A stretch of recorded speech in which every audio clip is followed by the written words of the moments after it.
Hi and welcome back to my channel. Today I'll be talking about things you need to know before you say I do.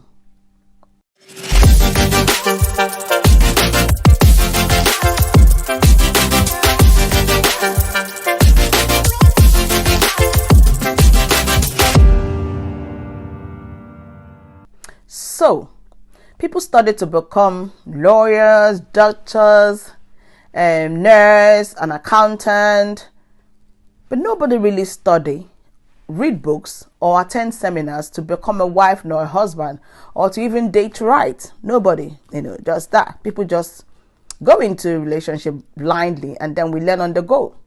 So number one, be 100% sure that you love that person, him or her.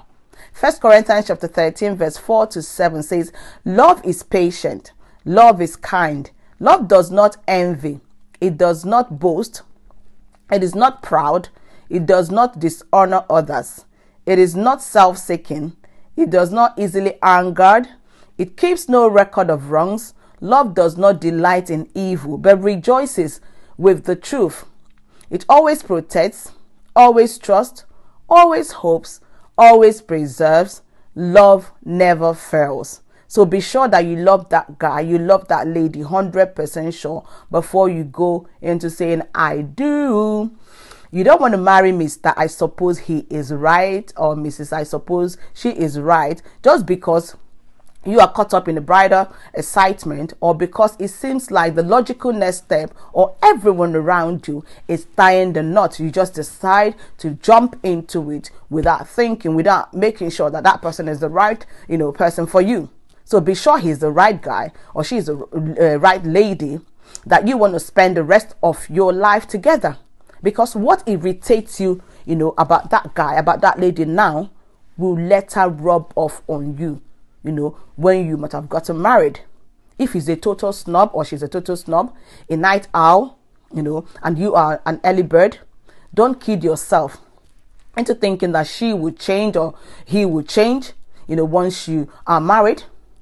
So decide what is a deal breaker and what is not before your boyfriend becomes your husband, nor your girlfriend becomes your wife. So know what you want. Make sure you love that person. And 1 Corinthians 13 is a great guide for you to know if you love that person or not. Number two, what's his financial situation like? The salary. You should know how much, he is receiving, how much he's owing. It's very important for you to ask these questions. Know if he's owing anybody, know how he accumulates that, money he's owing to somebody or a company or whatever. You don't want any surprises after marriage. So ask these questions so that you will be able to support that partner of yours. Not after marriage, you start hearing that, oh, I'm owing so bank, I'm owing, but he did not say that or she did not say that before, when you were dating. Number three, do you both want children? You need to talk about it. Do we want it now? Do we want it later? Are we ready to start raising up children? How many children do we want? Is the accommodation we are living in very okay for us to start raising children? You need to ask, or talk about these things. It will help, while you're still dating before you say I do. Number four, what turns you on in bed? I know people don't like to talk about love making. It's like a taboo, but you need to talk about what turns you on. What position do you prefer? Are you the one that snuggling in the couch, touching, kissing and all those things? You need to talk about it, because I heard the story about a couple, that just got married, but the husband did not disclose to his wife that, while they were dating, he did not disclose to the girlfriend then that he's having an erection problem. So after marriage, the lady now discovered that his husband cannot perform in bed.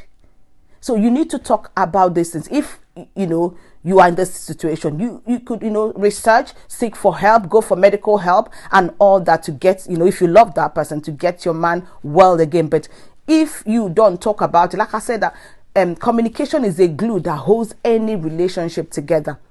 And if you don't talk while you're dating, it's going to be difficult to start talking, after marriage. So you need to start it while you're still dating, communicating about anything and everything, to make sure you close those cracks and gaps so that nothing will penetrate from that crack So talk about it, so that it will not be like the case of this couple that, all of a sudden they now realize that the man cannot perform in bed. Talk about anything. Again, talk about the family that both of you, come from, or, the family that your parents, your family of origin. Is the marriage of your parents okay? Or is there anything that you dislike that you want to, get rid of? Is it anything you like that you want to keep? Is there anything that you want to add? You need to talk about those things. It will help your relationship before you say I do. Don't just jump into it and then you learn on the go. It's not the right way to start, honest. I know we don't get all this teaching before we go into, saying I do to people or to our partners, but it's always right to know what you want by the help of God, doing your bit, and then let God do the rest. Thank you for watching, and if you like this video, please like, share and subscribe, and also don't forget to hit the notification icon or bell so that you'll be the first to get any new video that I upload. And I'll see you in my next video.